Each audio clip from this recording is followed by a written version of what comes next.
ನಮಸ್ಕಾರ, ಮನೀಷಾನ ರೆಡ್ಸ್ಗೆ ನಿಮ್ಮೆಲ್ಲರಿಗೂ ಸ್ವಾಗತ.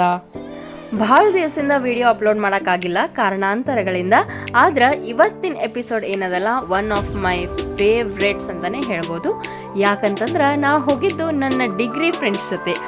ನಾವು ಸುಮಾರು ವರ್ಷಗಳಿಂದ ಫ್ರೆಂಡ್ಸು, 7-8 ವರ್ಷದಿಂದ. ಆದ್ರೆ ಎಲ್ಲರೂ ಕೂಡಿ ಟ್ರಿಪ್ ಮಾಡಬೇಕು ಅಂತಂದ್ರೆ ಭಾಳನೇ ಕಷ್ಟ. ಎಲ್ಲರೂ ತಮ್ಮ ಬ್ಯುಸಿ ಲೈಫ್ ಒಳಗೆ ಇದ್ದು ಈಗ ತಮ್ಮ ಸಮಯವನ್ನು 2 ದಿವಸ ಮಟ್ಟಿಗೆ ಮೀಸಲಿಟ್ಟು ಎಲ್ಲರೂ ಕೂಡಿ ನಾವು ಟ್ರಿಪ್ ಮಾಡಿ ಬಂದೀವಿ. ಆ ಒಂದು ಸುಂದರವಾದ ಕ್ಷಣ ನಿಮ್ಮ ಜೊತೆ ಹಂಚ್ಕೊಳಕ್ಕೆ ನಾ ಇವತ್ತು ಬಂದೀನಿ. ಮತ್ತೊಮ್ಮೆ ಮನೀಷಾನ ರೆಡ್ಸ್ಗೆ ನಿಮಗೆ ಸ್ವಾಗತ ಅಂತ ಹೇಳಕ್ಕೆ ಇಷ್ಟಪಡ್ತೀನಿ. ನಾವು ಒಟ್ಟು 7 ಜನ. ಬೆಂಗಳೂರಿನಿಂದ ನಾವು ಮೊದಲು ಹೋಗಿದ್ದು ಸಕಲೇಶಪುರಕ್ಕೆ. ಸಕಲೇಶಪುರದಿಂದ ಸುತ್ತಮುತ್ತಲಿನ ಜಾಗಗಳನ್ನು ನೋಡಬೇಕು ಅಂತ ಹೇಳಿ ನಾವು ಒಂದು ಪ್ಲ್ಯಾನ್ ಮಾಡಿದ್ವಿ. ಒಂದು ಪ್ರೈವೇಟ್ ಗಾಡಿ ಮಾಡಿಕೊಂಡು ನಾವು ಫಸ್ಟ್ ಹೋಗಿರುವಂತಹ ತಾಣನೇ ವೆರಿ ಫೇಮಸ್ ಬಿಸಿಲೆ ಘಾಟ್. ಏನಿದು ಬಿಸಿಲೆ ಘಾಟ್? ನೀವು ಬಹುಶಃ ಭಾಳ ಜನ ಇದರ ಬಗ್ಗೆ ಕೇಳಿರ್ತೀರಿ, ಇದನ್ನು ನೋಡಿರ್ತೀರಿನೂ ಹೌದು. ಇದು ಯಾವ ಥರ ಇರುವಂಥದ್ದು ಅಂತಂದ್ರೆ, ನಾವು ಆರಾಮಾಗಿ ಗಾಡಿ ಒಳಗೆ ಹೋಗ್ಬೋದು. ಅಲ್ಲಿ ಪಾರ್ಕ್ ಮಾಡಿ ಒಂದು ಗೋಪುರ ಅಂತ ಹೇಳಿ ಮಾಡ್ಯಾರ, ವ್ಯೂ ಪಾಯಿಂಟ್, ಅಲ್ಲಿ ಹೋಗಿ ವೀಕ್ಷಣೆ ಮಾಡ್ಬೋದು. ಕೆಲವೊಬ್ಬರು ಚಾರಣಕ್ಕೂ ಹೋಗ್ತಾರೆ, ಟ್ರೆಕ್ಕಿಂಗ್ ಅಂತೀವಲ್ಲ, ಸೊ ಟ್ರೆಕ್ಕಿಂಗಿಗೂ ಹೋಗ್ತಾರೆ. ನಡು ಸ್ವಲ್ಪ ದಿವ್ಸ ಬಂದಾಗಿತ್ತು, ಈಗ ಸ್ಟಾರ್ಟ್ ಆಗ್ಯದ ಅಂತ ಹೇಳ್ಯಾರ. ಆದರೆ ನಾವು ಏನು ಮಾಡಿದ್ವಿ, ಡೈರೆಕ್ಟ್ ನಮ್ಮದು ವೆಹಿಕಲ್ ಇತ್ತು, ಅಲ್ಲಿ ಹೋಗಿ ಟಿಕೆಟ್ ತೊಗೊಂಡು ಮುಂದೆ ಒಳಗೆ ಹೋದ್ವಿ. ಅಲ್ಲಿ ಒಂದು ಸುಂದರವಾದ ಗೋಪುರ ಥರ ಮಾಡ್ಯಾರ, ವ್ಯೂ ಪಾಯಿಂಟ್ ಮಾಡ್ಯಾರ. ಅಲ್ಲಿ ನಿಂತುಕೊಂಡು ನೋಡಿದ ರಮಣೀಯವಾದ ದೃಶ್ಯವನ್ನು ನಾವು ನೋಡ್ಬೋದು. ಹಾಸನ ಜಿಲ್ಲೆಯ ಸಕಲೇಶಪುರ ತಾಲೂಕಿನ ಹೆತ್ತೂರು ಹೋಬಳಿ, ಅಲ್ಲಿ ಬಿಸಿಲೆ ಅಂತ ಹೇಳಿ ಒಂದು ಗ್ರಾಮ ಅದ. ಆ ಹಳ್ಳಿ ಹೆಸರೇ ಬಿಸಿಲೆ, ಅದನ್ನೇ ಆ ಘಾಟಕ್ಕೆ ಕೊಟ್ಟಾರ. ಘಾಟ ಅಂದ್ರೆ ಘಟ್ಟ ಅಂತ ಹೇಳ್ತೀವಿ. ಈ ಘಟ್ಟಗಳಿಗೆ ಬಿಸಿಲೆ ಘಟ್ಟ ಅಂತಲೇ ಹೆಸರದ. ಏಷ್ಯಾದೊಳಗೆ ಇರುವಂತಹ ಪ್ರಮುಖ ಅರಣ್ಯಗಳಲ್ಲಿ ಇದು ಒಂದು ಅಂತೇಳಿ ಹೇಳ್ತಾರೆ. ಇಲ್ಲಿ ಸುತ್ತಲೂ ಬೆಟ್ಟಗಳನ್ನು ನಾವು ನೋಡ್ಬೋದು.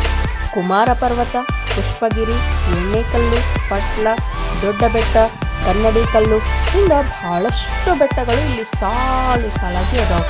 ನಾವಲ್ಲಿ ನಿಂತು ನೋಡಿದ್ರೆ ಹಚ್ಚ ಹಸಿರ ಬೆಟ್ಟಗಳು, ನೀಲ ಆಕಾಶ, ತಿಳಿಯಾದ ಮುಗಿಲು, ತಂಪಾದ ಗಾಳಿ, ಆ ಉಸಿರಿನ ದನಿ ಸಹಿತ, ಆ ಉಸಿರಿನ ಒಂದು ಅನುಭವ ಸಹಿತ ನಾವು ಕೇಳಿಸ್ಕೋಬೋದು. ಅಂತಹ ಒಂದು ಸುಂದರವಾದ ರಮಣೀಯವಾದ ದೃಶ್ಯ ಇರುವಂತಹ ಬಿಸಿಲೆ ಘಟ್ಟ.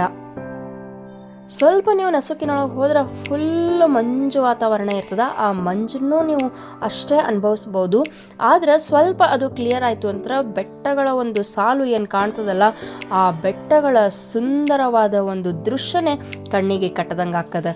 2 ಕಣ್ಣಂತೂ ನಮಗೆ ಸಾಲುವುದೇ ಇಲ್ಲ. ಪೂರ್ತಿ ಆ ದಂಡಿಯಿಂದ ಈ ದಂಡಿವರೆಗೂ ಬೆಟ್ಟಗಳು ಸಾಲು ಸಾಲಾಗಿ ಹಿಂಗೆ ನಾ ಮುಂದೆ ತಾ ಮುಂದೆ ಅನ್ನೋ ಎತ್ತರ ಬೆಟ್ಟಗಳು ಇರ್ತಾವೆ. ಬಹಳಷ್ಟು ಸುಂದರವಾದ ಜಾಗ ಬಿಸಿಲೆ ಘಾಟ್. ನೀವು ಸ್ವಲ್ಪ ಮುಂದೆ ಹೋದ್ರೆ ನಾವು ಕುಕ್ಕೆ ಸುಬ್ರಹ್ಮಣ್ಯನೂ ರೀಚ್ ಆಗ್ಬೋದು. ಇಲ್ಲಿ ಈ ಅರಣ್ಯದೊಳಗೆ ಏನು, ಇದು ಮೀಸಲು ಅರಣ್ಯ.